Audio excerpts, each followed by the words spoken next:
اس کا مال، اس کی عزت اور اس کا خون. کوئی بھی مسلمان دوسرے مسلمان کی یہ تین چیزیں ناحق سلب نہیں کر سکتا، کھینچ نہیں سکتا. نہ تو اسے ناحق قتل کر سکتا ہے، نہ تو اس کی عزت و آبرو سے کھلواڑ کر سکتا ہے، اور نہ ہی اس کے مال کو ہڑپ کر سکتا ہے. یہ تینوں چیزیں ایک مسلمان کی دوسرے مسلمان پر حرام ہیں. ایک اور مقام پر اللہ کے رسول صلی اللہ علیہ وسلم نے فرمایا کہ جو شخص اپنی عزت کی حفاظت کرتے ہوئے، اپنی عزت و آبرو کی حفاظت کرتے ہوئے قتل کر دیا جائے وہ شہید ہے. اللہ کے رسول صلی اللہ علیہ وسلم نے اس کو شہادت کا بلند مقام نصیب فرمایا. آپ نے فرمایا من قتل دون عرضہ فہو شہید، جو آدمی اپنی عزت کی حفاظت کرتے ہوئے مر جائے، شہید ہو جائے، تو اللہ کے رسول نے فرمایا کہ وہ شہید ہے. اپنی عزت کی حفاظت کرنا انسان پر ضروری ہے. عزت کی حفاظت کرتے ہوئے وہ قتل کر دیا جائے تو اس کو شہادت کا بلند مقام نصیب ہوگا. تو محترم حضرات، یہ عزت کی حفاظت کرنا یا عزت کے ساتھ رہنا یہ ہر انسان کی خواہش ہوتی ہے. تو معاشرے کے اندر عزت کیسے حاصل کی جائے، یہ بہت ہی اہم سوال ہے. کیسے انسان عزت حاصل کر سکتا ہے؟ عام طور پر لوگ یہ سمجھتے ہیں کہ عزت جو حاصل ہوتی ہے وہ مال و دولت سے، مقام و مرتبے سے، عہدے اور منصب سے، اور خاندان اور قبیلے سے عزت حاصل ہوتی ہے، اور لوگ انہی کو سہارا بھی بناتے ہیں عزت حاصل کرنے کے لیے. فرعون نے انہی چیزوں کو سہارا بنایا، انہی چیزوں کو اپنی عزت و سربلندی کا ذریعہ بنا کر اس نے اپنی خدائی کا دعویٰ بھی کر بیٹھا. وہ پوچھنے لگا لوگوں سے الیس لی ملک مصر وہذہ الانہار تجری من تحتی افلا تبصرون، یہ مصر کی بادشاہت میرے لیے نہیں ہے، یہ پوری بادشاہت میری ہے، اور یہ جو نیچے سے ندیاں بہ رہی ہیں میرے نیچے سے، کیا آپ کو نظر نہیں آتا؟ تو گویا ان چیزوں کو اس نے اپنی عزت اور سربلندی کا ذریعہ سمجھا کہ مصر کی بادشاہت اس کی ہے، تو گویا اسی کو عزت، اسی کو معزز سمجھنا چاہیے، اور اس نے اپنے آپ کو خدائی کا دعویٰ بھی کر بیٹھا. تو محترم حضرات، عزت حاصل کرنے کے لیے لوگ انہی کو ذریعہ سمجھتے ہیں. کفار و مشرکین کہا کرتے تھے، دعویٰ کیا کرتے تھے کہ ان کے پاس مال اور اولاد زیادہ ہے، اس لیے وہ کہا کرتے تھے کہ ہم بہت ہی معزز ہیں، بہت ہی محترم ہیں. وقالوا نحن اکثر اموالا واولادا وما نحن بمعذبین، کہ ہمارے پاس مال بہت زیادہ ہے، ہمارے پاس اولاد بہت زیادہ ہے، ہم کو عذاب نہیں دیا جائے گا، یعنی ہمارے سلسلے میں کوئی ذلت کی بات نہیں ہوگی، ہم کو اللہ تعالیٰ عذاب نہیں دے گا، اس لیے کہ ہمارے پاس بہت زیادہ مال ہے، ہم بہت مال والے ہیں، بہت ہی اولاد والے ہیں، ہماری بے عزتی نہیں ہوگی. تو محترم حضرات، لوگ اس کو سمجھتے تھے کہ یہ عزت کا ذریعہ ہے. اور انبیاء کرام کی تعلیمات کو لوگوں نے جو جھٹلایا، تو اس کا اصل سبب یہی تھا کہ انبیاء کرام میں اکثر کی تعداد صاحب حیثیت نہیں تھی. وہ لوگ انبیاء کی دعوت پر، وہ انبیاء کی تعلیمات پر اس لیے اعتراض کیا کرتے تھے کہ وہ صاحب حیثیت نہیں، مالدار نہیں ہیں. اللہ کے رسول صلی اللہ علیہ وسلم جب دعوت اسلام پیش کیے لوگوں کے سامنے، تو اہل مکہ اور اہل طائف یہ سمجھ رہے تھے کہ یہ اس زمانے میں مکہ اور طائف بڑی بستیاں شمار کی جاتی تھی حجاز کی. تو وہ لوگ کہنے لگے، اعتراض کرنے لگے، لولا نزل هذا القرآن على رجل من القريتين عظيم، کہ قرآن ان دو بستیوں میں سے کسی بستی کے کسی بڑے آدمی پر کیوں نازل نہیں ہوا؟ قرآن مجید یہ جو نازل ہوا یہ ایک عام آدمی پر نازل ہوا، وہ صاحب حیثیت بھی نہیں، مالدار بھی نہیں ہے، اس پر کیوں نازل ہوا؟ اہل طائف اور اہل مکہ میں سے بڑے بڑے لوگ ہیں، مالدار لوگ ہیں، ان میں سے کسی پر قرآن مجید کیوں نازل نہیں ہوا؟ تو یہ نبی کریم صلی اللہ علیہ وسلم کی دعوت پر اور ان کی نبوت پر اعتراض کرتے ہوئے ان لوگوں نے کہا تھا کہ یہ آپ صاحب حیثیت نہیں ہے، قرآن نازل ہوتا تو کسی بڑے آدمی پر نازل ہوتا. اسی طریقے سے فرعون حضرت موسیٰ علیہ السلام کی نبوت پر اعتراض کرتے ہوئے کہنے لگا فلولا القی علیہ اسورۃ من ذہب او جاء معہ الملائکۃ مقترنین، کہ یہ نبی کیوں بنا، کیسے بنا؟ اگر کاش ایسے ہوتا کہ اس پر سونے کے کنگن اتارے جاتے یا پھر فرشتے صف باندھ کر اس کے پاس آ جاتے. نے گویا وہ مالدار ہونا چاہیے، نبی کو مالدار ہونا چاہیے، یہ اسی کو عزت کے قابل سمجھتے تھے. تو محترم حضرات، یہ لوگ دنیاوی اعتبار سے یہ عزت کے قابل سمجھتے تھے. قوم بنی اسرائیل کی قوم اپنے دشمنوں سے بہت ہی تنگ آ گئی تھی، ان کے ظلم و ستم سے بہت ہی تنگ آ گئی تھی، تو اپنے نبی سے جا کر عرض کیا، انہوں نے درخواست کی کہ اے نبی آپ ہمارے لیے ایک امیر بنا دیجئے کہ ہم اس کی قیادت میں رہ کر، اس کی امارت میں رہ کر ان سے جنگ کریں گے، اپنے دشمنوں سے جنگ کریں گے۔ تو نبی نے کہا کہ اللہ تبارک و تعالیٰ نے تمہارے اوپر طالوت کو مقرر کیا ہے کہ تم اس کی امارت میں رہ کر، ان کی قیادت میں رہ کر تم جنگ کرو، اپنے دشمنوں سے لڑو۔ تو وہ لوگ اعتراض کرنے لگے، قوم بنی اسرائیل لوط پر اعتراض کرنے لگے، کہنے لگے انا یکون لہ الملک علینا، ہم پر وہ بادشاہ کیسے بن سکتا ہے، بادشاہت کا حقدار وہ کیسے بنا، ونحن احق بالملک منہ، ہم اس سے بھی زیادہ بادشاہت کے حقدار تھے۔ ولم یؤت سعۃ من المال، کیا وجہ تھی ان کے اعتراض کے؟ ولم یؤت سعۃ من المال، وہ صاحب حیثیت بھی نہیں ہے، وہ کوئی بڑا مالدار بھی نہیں ہے، تو کیسے ان کو ہم پر بادشاہ بنا دیے، کیسے ان کو ہمارے اوپر امیر بنا دیے؟ تو ان کے اعتراض کا سبب یہ تھا کہ یہ لوط جو ہے صاحب حیثیت نہیں تھے، کوئی مالدار نہیں تھے۔ تو محترم حضرات، دنیاوی اعتبار سے لوگ عزت حاصل کرنے کے لیے انہیں کو اپناتے ہیں۔ یہ عزت اور ذلت اللہ کے اختیار میں ہے، اللہ کے ہاتھ میں ہے، جسے چاہے اللہ تعالیٰ عزت بخشے اور جسے چاہے اللہ تعالیٰ ذلیل و خوار کر دے۔ اللہ تعالیٰ کہتا ہے وَتُعِزُّ مَن تَشَاءُ وَتُذِلُّ مَن تَشَاءُ، کہ اللہ تعالیٰ تو جسے چاہے عزت عطا کرتا ہے اور تو جسے چاہے ذلیل کر دے۔ اسی لیے کہا گیا کہ عزت طلب کرنا ہے تو اللہ سے عزت طلب کرنا، دنیا والوں سے عزت نہیں طلب کرنا، دنیا والوں سے عزت کا مطالبہ نہیں کرنا، بلکہ عزت چاہنا ہو تو اللہ تعالیٰ سے عزت چاہیں، اللہ تعالیٰ سے مطالبہ کریں۔ من کان یرید العزت فللہ العزت جمیعا، کہ جو شخص عزت چاہتا ہے تو اس کو یاد رکھنا چاہیے کہ پوری کی پوری عزت اللہ کے پاس ہے، پوری کی پوری عزت اللہ کے پاس ہے۔ اللہ تعالیٰ عزت دینے والا ہے، لوگوں سے عزت نہیں چاہنا۔ جو اللہ تعالیٰ سے مطالبہ کرے عزت کا، اللہ تعالیٰ اس کو لوگوں کی نظروں میں اچھا بنائے گا، معزز بنائے گا۔ بعض نادان مسلمان یہ سمجھتے ہیں کہ کفار و مشرکین کی جو ظاہری چمک دمک ہے، ان کی شان و شوکت ہے، کافروں کی مال و دولت کے اعتبار سے ان کی بہت ہی آن بان شان ہے، لوگ سمجھتے ہیں کہ ان کی دوستی کرنے کی وجہ سے، ان کے ساتھ رہنے کی وجہ سے ہماری بھی عزت ہوگی، لوگ ہماری بھی قدر کریں گے، ہم کو بھی اچھی نظروں سے دیکھیں گے، یہ سمجھتے ہیں۔ اللہ تبارک و تعالیٰ ایسے لوگوں کے تعلق سے کہتا ہے الذین یتخذون الکافرین اولیاء من دون المؤمنین، جو لوگ مومنین کو چھوڑ کر کافروں سے دوستی کرتے ہیں۔ کیا سمجھ ایبتغون عندہم العزہ، کیا وہ کافروں کے پاس عزت تلاش کرتے ہیں؟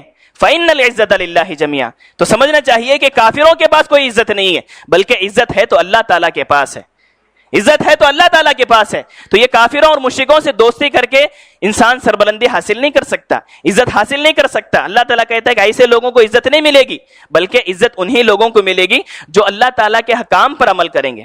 تو محترم حضرات، یہ دنیاوی معیارات تھے عزت کے کہ انسان کیسے کیسے عزت حاصل کرتا ہے، لیکن ایک مومن بندے کو عزت کیسے حاصل کرنی چاہیے، اور حقیقی معزز انسان کون ہے، حقیقت میں شریف انسان کون ہے۔ تو چند چیزیں ایسی ہیں کہ جن کی وجہ سے ہم دنیا میں ایک باعزت زندگی گزار سکتے ہیں، اللہ کی نظروں میں معزز بن کر کے زندگی گزار سکتے ہیں۔ پہلی بات کہ ہم معزز زندگی گزارنا چاہتے ہیں، عزت والی زندگی گزارنا چاہتے ہیں، تو اس کا معیار ایمان ہے اور اسلام ہے۔ ایمان اور اسلام کی وجہ سے اللہ تبارک و تعالیٰ عزت اور سربلندی عطا کرتا ہے۔ اس لیے کہتا ہے وَلِلَّهِ الْعِزَّةُ وَلِرَسُولِهِ وَلِلْمُؤْمِنِينَ وَلَكِنَّ الْمُنَافِقِينَ لَا يَعْلَمُونَ، کہ عزت ہے تو اللہ تعالیٰ کے لیے ہے، اس کے رسول کے لیے ہے اور مومنین کے لیے ہے عزت۔ وَلَكِنَّ الْمُنَافِقِينَ لَا يَعْلَمُونَ، یہ منافقین کو معلوم نہیں ہے کہ یہ چیز کہ عزت جو ملتی ہے وہ اللہ اور اس کے رسول کو اور ان پر ایمان لانے والوں کو ہے، مومنین کو اللہ تعالیٰ عزت عطا کرتا ہے۔ تو محترم حضرات، فلسطین پر جب مسلمانوں نے حملہ کیا تو وہاں کے جو عیسائی تھے، کرسچن لوگ تھے، انہوں نے اس شرط پر صلح پر آمادہ ہوئے، وہ لوگ آمادہ ہوئے کہ ہم صلح کریں گے، مگر یہ شرط ہے کہ آپ کے امیر جو ہیں ہمارے پاس آ جائیں، آپ کے جو امیر المومنین ہیں، مومنین کے ذمہ دار ہیں، وہ خود ہمارے پاس آئیں، صلح کی شرطیں وہ مقرر کریں تو ہم مان لیں گے۔ تو حضرت ابو عبیدہ بن جراح رضی اللہ عنہ مسلمانوں کے کمانڈر تھے، پورا حال سنا دیا حضرت عمر بن خطاب رضی اللہ عنہ کو، وہ امیر المومنین تھے اس وقت میں۔ تو عمر فاروق رضی اللہ عنہ ملک شام کا سفر کیے، مدینے سے نکل گئے، ملک شام کی طرف نکلے جہاں پر یہ عیسائی فلسطین تھا۔ تو حضرت عمر رضی اللہ عنہ ایک جگہ سے ایسے گزرے جہاں پر دریا تھا، تو وہ امیر المومنین اپنے جوتے اپنے کندھے پر اٹھا لیے اور پھر اپنی سواری سے اتر کر پیدل چلنے لگے۔ جب دریا پار کیے، پانی پار کیے، تو ابو عبیدہ بن جراح رضی اللہ عنہ آپ کے استقبال کے لیے وہاں پر آئے ہوئے تھے۔ یہ دیکھ کر تعجب میں پڑ گئے, حیران ہو گئے کہ امیر المومنین آپ یہ کیا کر رہے ہیں. ان سے پوچھنے لگے امیر المومنین سے, حضرت عمر بن خطاب رضی اللہ عنہ سے پوچھنے لگے کہ امیر المومنین آپ کیا کر رہے ہیں, اپنے جوتے اپنے کاندھوں پر رکھ لیے ہیں, پیدل چل کے آ رہے ہیں, آپ یہ کیا کر رہے ہیں؟ آپ کی تو عزت اتنی ہے, لوگ آپ کا نام سن کر کانپ جاتے ہیں, اتنی ہیبت ہے لوگوں کی. اگر آپ کو اس حالت میں دیکھیں گے تو ہیبت چلی جائے گی, آپ کا جو روب ہے, آپ کا جو دبدبہ ہے, یہ ان کے دلوں سے نکل جائے گا. تو اس وقت میں حضرت عمر بن خطاب رضی اللہ عنہ نے کیا فرمایا؟ ابو عبیدہ بن جراح رضی اللہ عنہ سے, جو مسلمانوں کے کمانڈر تھے اس وقت میں, کہا کہ لو یقول ذا غیرک جعلتہ نکالا لامت محمد. اے ابو عبیدہ, اگر تمہارے علاوہ کوئی اور یہ بات کہتا تو میں اس کو ایسی سزا دیتا کہ پوری امت محمدیہ کے لیے ایک عبرت کی جگہ بن جاتی, عبرت کا نشان بن جاتی. آپ کمانڈر ہیں اس لیے چھوڑ رہا ہوں, آپ ایسی بات کر رہے ہیں کہ ہم کو عزت اسی لیے ملی ہے. تو پھر حضرت عمر بن خطاب رضی اللہ عنہ نے وہ جملہ, تاریخی جملہ کہا جو سرہنے الفاظ میں لکھنے کے قابل ہے. حضرت عمر بن خطاب رضی اللہ عنہ نے حضرت ابو عبیدہ بن جراح رضی اللہ عنہ کو خطاب کرتے ہوئے فرمایا تھا, انا کننا اذل قوم, کہ سنو ابو عبیدہ, ہم ذلیل قوم تھے, فاعزنا اللہ بالاسلام, اللہ نے ہم کو اسلام کی بدولت عزت بخشی ہے. فمہما نطلب العزہ بغیر ما اعزنا اللہ به اذلنا اللہ, یاد رکھو کہ اللہ نے ہمیں اسلام کی وجہ سے عزت بخشی ہے. اگر ہم اسلام کو چھوڑ کر کسی اور چیز کے ذریعے سے عزت حاصل کرنا چاہیں تو اللہ تعالی ہمیں ذلیل کر دے گا. یاد رکھیں کہ ہم کو جو عزت ملی ہے وہ اسلام کی وجہ سے ملی ہے, کوئی اور چیز نہیں ہے. ہماری عزت اور ہماری سربلندی اسی میں ہے کہ ہم اسلام پر عمل کرتے ہیں. اللہ نے ہم کو عزت دی ہے تو اسلام کی بدولت دی ہے, ہمارا کوئی دوسرا ذریعہ نہیں ہے. تو حضرت عمر بن خطاب رضی اللہ عنہ نے اتنی سخت بات کہی کہ اللہ نے جو عزت ہم کو عطا کی ہے مسلمانوں کو, وہ اسلام کی بدولت عطا کی ہے. تو محترم حضرات, عزت حاصل کرنے کا ایک اہم ذریعہ یہ اسلام پر عمل کرنا ہے, اسلام کی انہیں ایمان رکھنا ہے. اور دوسری چیز, دوسرا معیار کہ انسان کی عزت کا ایک دوسرا معیار وہ تقویٰ ہے. اللہ تبارک و تعالیٰ فرماتا ہے کہ یا ایھا الناس انا خلقناکم من ذکر وانثی وجعلناکم شعوبا وقبائل لتعارفوا ان اکرمکم عند اللہ اتقاکم, کہ لوگوں ہم نے تم کو ایک مرد ایک عورت سے پیدا کیا اور تمہارے درمیان قبیلے اور کنبے بنائے تاکہ تم ایک دوسرے کو پہچان سکو. پھر اللہ تعالیٰ کہتا ہے ان اکرمکم عند اللہ اتقاکم, اللہ کے پاس سب سے زیادہ معزز انسان تم میں وہ شخص ہے جو اللہ تعالیٰ سے سب سے زیادہ ڈرنے والا ہو, سب سے زیادہ متقی بندہ ہو. ایسا بندہ اللہ تعالیٰ کے پاس سب سے باعزت ہے, سب سے محترم ہے. ایسا انسان ہی اللہ کے پاس قابل اعزاز ہے, قابل عزت ہے. تو محترم حاضرین, یہ تقویٰ یہ ہمارا معیار ہونا چاہیے عزت حاصل کرنے کا. اللہ کے رسول صلی اللہ علیہ وسلم نے خطبہ حجۃ الوداع میں بہت ساری چیزیں فرمائیں, اس میں یہ بھی فرمایا تھا کہ لا فضل لعربی علی عجمی ولا عجمی علی عربی ولا اسود علی احمر ولا احمر علی اسود الا بالتقوی. اللہ کے رسول نے فرمایا کہ لوگوں, کسی عربی کو کسی عجمی پر کوئی فضیلت حاصل نہیں ہے, اسی طریقے سے کسی عجمی کو کسی عربی پر کوئی فضیلت حاصل نہیں ہے, کسی کالے کو کسی گورے پر اور کسی گورے کو کسی کالے پر کوئی فضیلت حاصل نہیں ہے. اگر فضیلت حاصل ہے, اگر فوقیت حاصل ہے, برتری ہے, تو وہ تقویٰ ہے کہ جو بندہ سب سے متقی ہوگا وہ اس تقوی کی بنیاد پر اس کی فضیلت اس کو مل سکتی ہے, ورنہ کوئی اور چیز اس کو فضیلت حاصل کرنے کا ذریعہ نہیں بن سکتی. تو محترم حضرات, یہ تقویٰ ہے کہ انسان اس سے عزت حاصل کرے گا اور معزز بن سکتا ہے اللہ کی نظروں میں. تیسری چیز, اسلامی تعلیمات پر عمل پیرا ہونے کی وجہ سے اللہ تبارک و تعالیٰ انسان کو معزز بناتا ہے, محترم بناتا ہے. اللہ کی نظروں میں وہ شخص معزز ہے, محترم ہے. اللہ تعالیٰ فرماتا ہے وما اموالکم ولا اولادکم باللتی تقربکم عندنا زلفا الا من آمن وعمل صالحا فاولئک لهم جزاء الضعف بما عملوا وهم فی الغرفات آمنون, کہ یاد رکھو لوگوں, تمہاری اولاد اور تمہارے مال ایسے نہیں ہے کہ وہ تمہارا مقام و مرتبہ ہمارے پاس بلند کر دے. یعنی تمہاری اولاد اور تمہارے مال یہ ایسے نہیں ہیں, ایسے ذرائع نہیں ہیں کہ ان کی وجہ سے تم ہمارے پاس قابل عزت بن سکو, معزز بن سکو, ہمارے قریب نہیں ہو سکتے. مگر جو شخص ایمان لائے, عمل صالح کرے, تو پھر ایسے لوگ اللہ تبارک و تعالیٰ کی جنتوں میں رہیں گے. اللہ تبارک و تعالیٰ دوہرا اجر دے گا اور اطمینان کے ساتھ اللہ تعالیٰ کے بالا خانوں میں رہیں گے. تو گویا اللہ تبارک و تعالیٰ فرماتا ہے کہ انسانوں کے اللہ تعالیٰ کے قریب ہونے کے لیے کسی کی کسی کا مال کوئی کام نہیں آئے گا, کسی کی اولاد کوئی کام نہیں آئے گی. اگر اللہ تعالیٰ سے قریب ہونا چاہتے ہیں تو ایمان لائیں اور اسلامی تعلیمات پر عمل کریں, تو پھر اللہ کے پاس قابل اعزاز بن سکتے ہیں, محترم اور معزز بن سکتے ہیں. مدینے کے اندر ایک کالی کلوٹی عورت تھی, بدصورت عورت تھی, معاشرے کے اندر اس کی کوئی حیثیت نہیں تھی, بہت ہی غریب تھی, اس کا کوئی ٹھکانہ نہیں تھا.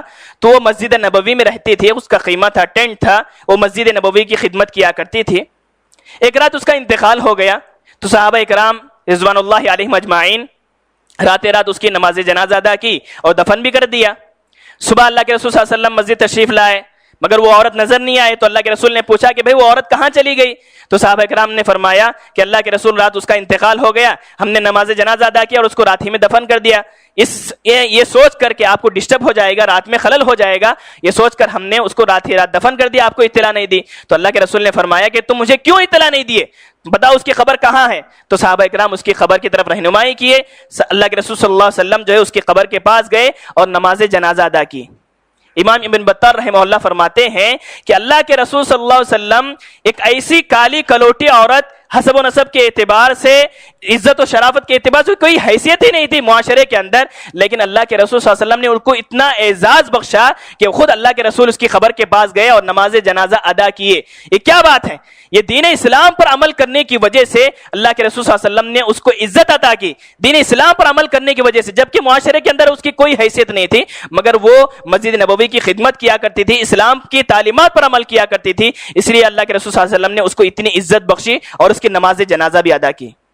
تو محترم حضرات, ایک اور چیز جو انسان کی عزت کے لیے ذریعہ بن سکتی ہے وہ قرآن مجید کی تعلیم, قرآن مجید کو حفظ کرنا, یاد کرنا, اس کی تعلیمات پر عمل کرنا اور اس کی تلاوت کرنے کی وجہ سے انسان معزز ہو سکتا ہے, انسان کو عزت مل سکتی ہے. اللہ تعالیٰ فرماتا ہے ان اللہ یرفع, اللہ کے رسول صلی اللہ علیہ وسلم نے فرمایا ان اللہ یرفع بہذا الکتاب اقواما ویضع به آخرین, کہ اللہ تبارک و تعالیٰ اس قرآن مجید کی بدولت, اس کتاب کی بدولت کچھ قوموں کو عروج عطا کرتا ہے, ترقی عطا کرتا ہے, تو وہیں پر کچھ قوموں کو اللہ تبارک و تعالیٰ تنزلی کا شکار کر دیتا ہے. اللہ تبارک و تعالیٰ ایسے لوگوں کو ذلیل بھی کرتا ہے اس قرآن مجید کی وجہ سے. کیوں؟ اگر کوئی شخص, اگر کوئی قوم قرآن مجید کی تلاوت کرتی ہے, اس کے تعلیمات پر عمل کرتی ہے, تو ایسی قوم ترقی کرے گی, اور جو قوم قرآن مجید کی تلاوت نہیں کرتی, اس کی تعلیمات پر عمل نہیں کرتی, اس کو یاد نہیں رکھتی, تو پھر ایسی قوم کو اللہ تبارک و تعالیٰ ذلیل و خوار کر دے گا.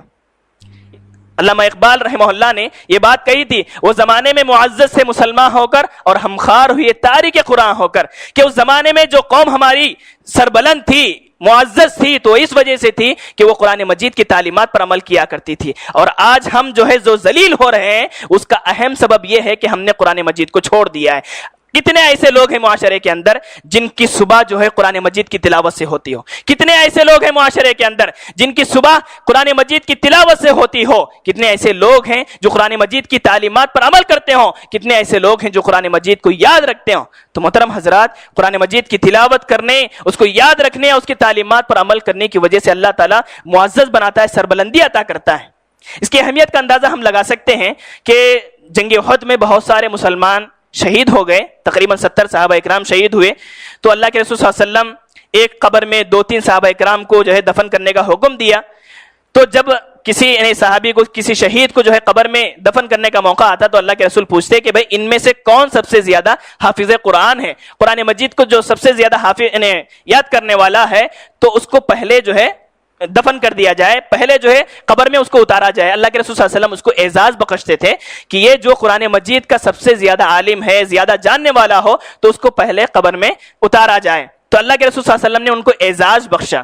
تو محترم حضرات, یہ قرآن مجید کی تلاوت, اس کی وجہ سے انسان کو بہت ہی عزت حاصل ہوتی ہے, قوم جو ہے ترقی کر سکتی ہے, سربلندی اس کو مل سکتی ہے. اسی طریقے سے امامت کرنا بہت بڑا مقام ہے. امامت کوئی معمولی چیز نہیں ہے, امامت کوئی معمولی چیز نہیں ہے. امامت کا حقدار وہی شخص ہے جو قوم کے اندر سب سے زیادہ قرآن کا علم رکھتا ہو. اللہ کے رسول نے فرمایا یؤم القوم اقرؤہم لکتاب اللہ وعالمہم, کہ اللہ کے رسول صلی اللہ علیہ وسلم نے فرمایا کہ امامت کا حقدار وہی شخص ہے جو قرآن مجید کو زیادہ تلاوت کرتا ہو, زیادہ یاد رکھتا ہو اور اس کا علم زیادہ اس کو ہو. تو محترم حضرات, بخاری کی ایک حدیث ہے, طویل حدیث ہے. حضرت احمد بن سلمہ رضی اللہ عنہ فرماتے ہیں, چھوٹے سے بچے تھے وہ, حضرت احمد بن سلمہ رضی اللہ عنہ فرماتے ہیں کہ ہمارا قبیلہ ایک کنویں کے پاس تھا, ایک پانی کی جگہ پر تھا. تو مکے سے لوگ آتے تھے, گزرتے تھے, تو وہاں پر پڑاؤ کیا کرتے تھے. تو ہم لوگ ان سے پوچھتے تھے کہ بھئی مکے میں کوئی شخص آیا ہے جو مطلب دعویٰ کرتا ہے نبوت کا, تو لوگ پوری چیزیں بتاتے تھے. تو اس میں سے کچھ لوگ ایسے بھی تھے جو قرآن مجید کو یاد کیا کرتے تھے, قرآن مجید کو یاد رکھے تھے, تو میں ان سے سن کر کے کچھ آیتیں یاد کر لیا تھا, کچھ سورتیں یاد کر لیا تھا. جب فتح مکہ ہوا تو اس کے بعد عرب کے بہت سارے قبائل جو ہے اسلام میں جوق در جوق داخل ہونے لگے. تو میرے والد بھی مکہ, یعنی میرے والد بھی گئے اللہ کے رسول صلی اللہ علیہ وسلم کے پاس. تو اللہ کے رسول صلی اللہ علیہ وسلم نے بہت ساری چیزوں کی نصیحت فرمائی. پھر اس کے بعد فرمایا کہ تمہاری قوم میں سب سے زیادہ جس کو قرآن مجید یاد ہے اس کو اپنا امام بنائیے. تو میرے والد جب واپس آئے تو سب لوگوں کے سامنے پیش کی یہ بات, اللہ کے رسول صلی اللہ علیہ وسلم نے نصیحت فرمائی ہے. تو پوری قوم کے اندر سب سے زیادہ قرآن مجید کا علم مجھے ہی تھا, میں ہی سب سے زیادہ قرآن مجید کو یاد کیا ہوا تھا, اس لیے کہ جو قبائل وہاں سے گزرتے تھے میں ان سے سن کر کے قرآن مجید کی بہت ساری صورتیں یاد کر لیا تھا. تو پوری قوم والوں نے مل کر مجھے امام بنایا, پوری قوم والوں نے مل کر مجھے امام بنایا, جبکہ بڑے بڑے لوگ اس میں موجود تھے. مگر یہ چھوٹے سے بچے عمر بن سلمہ رضی اللہ عنہ فرماتے ہیں کہ مجھے قرآن مجید زیادہ یاد رہنے کی وجہ سے پوری قوم والوں نے مل کر مجھے امام مقرر کیا. تو گویا امامت کا حقدار وہی شخص ہے جو سب سے زیادہ قرآن مجید کا علم حاصل ہو, اس کو قرآن مجید کا علم ہو, سب سے زیادہ قرآن مجید کو جاننے والا ہو. تو محترم حضرات, یہ اسلامی تعلیمات پر عمل کرنے, قرآن مجید کی تلاوت اور اس کی تعلیمات پر عمل کرنے کی وجہ سے اللہ تبارک و تعالیٰ عزت عطا فرماتا ہے.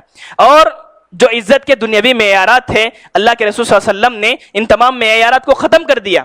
اللہ کے رسول نے فرمایا کہ خاندان اور حسب و نسب کے اعتبار سے لوگ سمجھتے ہیں کہ اس کا بڑا مقام ہے, بہت ہی معزز ہے, محترم ہے. اللہ کے رسول نے فرمایا کہ نہیں, من بطأ به عمله لم يسرع الیہ نسبه, اگر کسی کا عمل اس کو پیچھے کر دے تو پھر اس کا خاندان اس کو آگے نہیں بڑھا سکتا.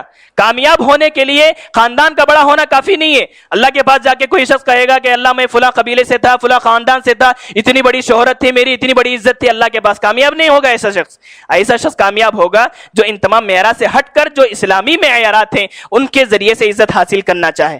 تو محترم حضرات, اللہ کے رسول صلی اللہ علیہ وسلم نے یہ بھی فرمایا, یعنی قبیلے, ایک قبیلے کا نام لے کر اللہ کے رسول نے فرمایا کہ انقذوا انفسکم من النار فانی لا املک لکم یوم القیامہ ضرا ولا نفعا. اللہ کے رسول نے فرمایا کہ لوگوں, ہر ایک قبیلے کا نام لے کر اللہ کے رسول نے فرمایا کہ لوگوں اپنے آپ کو جہنم کے عذاب سے بچا لو, کل قیامت کے دن میں تمہارا کوئی کام نہیں آؤں گا. جبکہ قریش کے قبیلے میں اللہ کے رسول صلی اللہ علیہ وسلم تھے, تو اللہ کے رسول نے اپنے قبیلے کے لوگوں کو پکار کر کہا کہ لوگوں اپنے آپ کو بچا لو, میں قیامت کے دن تمہارے کچھ کام نہیں آؤں گا.